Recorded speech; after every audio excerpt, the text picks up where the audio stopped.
मैं सोचता हूं कि यदि आप अपने परिश्रम से आगे जाना चाहते हैं तो रिसोर्सेज मिल ही जाते हैं। ऐसा नहीं होना चाहिए किसी भी देश में कि किसी बच्चे को जो परिश्रम करता है कि उनको रिसोर्सेज ना मिले। ये हमारी जिम्मेदारी है, ना ही केवल सरकार की जिम्मेदारी है, पर हम नागरिकों की जिम्मेदारी है कि हम किसी भी बच्चे को या बच्ची को जो आगे पढ़ाई करना चाहते हैं, चाहे स्पोर्ट्स में एक्सेल करना चाहते हैं, उनको उनके सपनों को साकार करना हम सबकी जिम्मेदारी है। मेरा सफर इतना आसान तो नहीं था, लेकिन it was worth watch because थोड़ा फाइनेंशियल डिफिकल्टीज तो रहा है स्टार्टिंग से, प्लस बिकॉज मेरे फादर इतने ज़्यादा उच्च पोस्ट पे तो नहीं रहे, बट उन्होंने हमेशा अपनी कोशिश करी है कि वो मुझे बेस्ट एजुकेशन दे सके। In fact I think I am very privilege to be his child because not every girl gets a father like him, क्योंकि उन्होंने शुरू से मेरी हेल्प करी है, ना सिर्फ स्कूलिंग के टाइम पर, इनफैक्ट कॉलेज के ड्यूरेशन में, पढ़ाई के टाइम उन्होंने कभी मुझे किसी तरह का कोई प्रेशर नहीं दिया।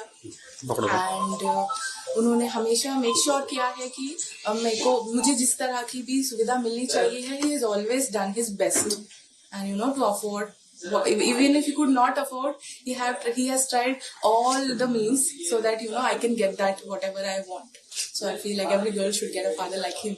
चीफ जस्टिस सर से, जस्टिस चंद्रचूड़ से आपकी पहले भी बातचीत हुई होगी, किस तरह का इंटरेक्शन रहा?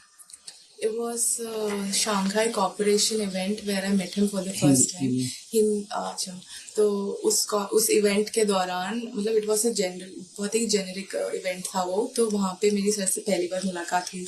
ही आस्क्ड मी लाइक, मैंने उस टाइम बहुत न्यू ज्वाइन किया था centre for research and planning, तो ही आस्क्ड मी हाउ मतलब मुझे कैसा लग रहा है सेंटर में काम करके, and there were lot of words of encouragement and he said like I am looking forward, मतलब वो देख रहे हैं कि क्या क्या काम हम कर सकते हैं। ही आस्क्ड मी कि क्या क्या काम चल रहा है सेंटर में, and yeah, he has been very supportive and encouraging throughout, and that's all. Young lawyers को किस तरह से चीफ जस्टिस एनकरेज करते हैं कि आप भी अब एकेडमिया की तरफ आ रही हैं, तो वो किस तरह से एनकरेज करते हैं आप लोग? I would say that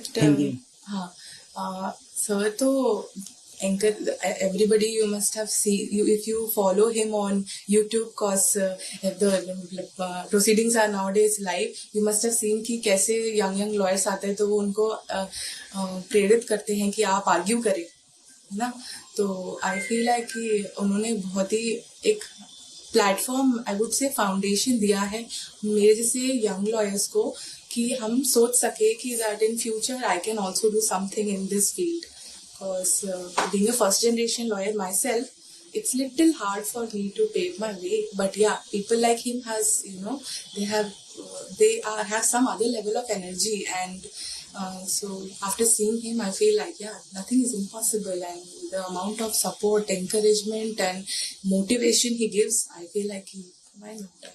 उन्होंने आप जब पता चला होगा आपको बुलाया है ऑनर करने के लिए, कैसी फीलिंग आई होगी, कैसे पता चला? Amazing, it was बहुत ही अच्छा फील हुआ मुझे, एंड हमेशा से